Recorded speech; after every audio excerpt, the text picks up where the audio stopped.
कैसे गई ससुराल में, तो ससुराल में दुख देखा।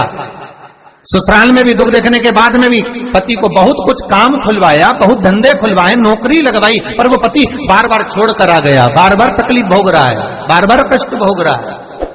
फिर थोड़े दिन काम करता है, थोड़े दिन छूट जाता है, फिर व्यापार में बढ़ता है, फिर छूट जाता है, फिर कोई दुकान खुल गई, थोड़े दिन अच्छी चली, फिर वापस वहीं घर पर आकर बैठ गया, अर्थात उसके जीवन में वो शूलता चल रही है।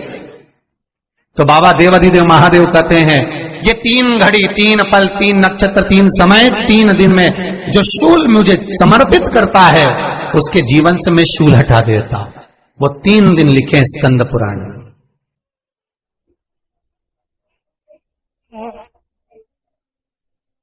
महाराज बैसाख महीने में जो प्रदोष आती है,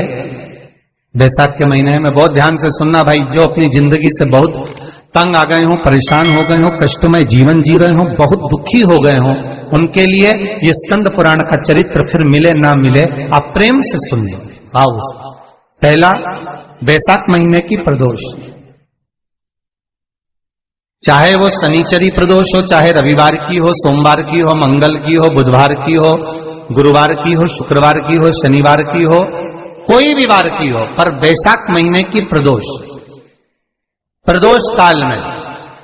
शाम का समय सूर्य डूब रहा हो, बस डूबा ही हो, और उस समय पर सूर्य के डूबन के तुरंत बाद बाबा को धतूरे के साथ में बेलपत्री ना चढ़ाते हुए बेलपत्री के वृक्ष के 7 कांटे बाबा के शिवलिंग पर समर्पित करे जाते हैं। महाराज अपनी जिंदगी में अड़चनों को हटाने के लिए, फिर आप जिस व्यापार में उतरे, जिस व्यवसाय में उतरे, जिस नौकरी में उतरे, आप दिल से करें,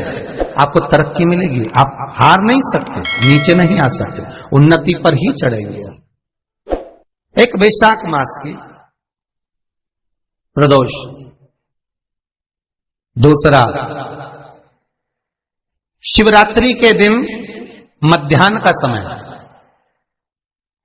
महाराज जो बड़ी शिवरात्रि होती है माघ की, बड़ी शिवरात्रि के अंतर्गत मध्याह्न का समय, दोपहर के ठीक 12 बजे, चाहे फिर वो कोई भी दिन हो, महाराज शिवरात्रि जिस दिन पड़ रही है,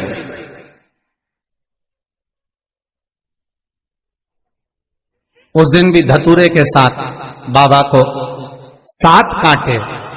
बेलपत्री के वृक्ष के समर्पित होते हैं। महाराज इसमें आप ये वाले जो कांटे ही नए उपाय सुनने के लिए हमारे चैनल शिवजी के उपाय को सब्सक्राइब करें।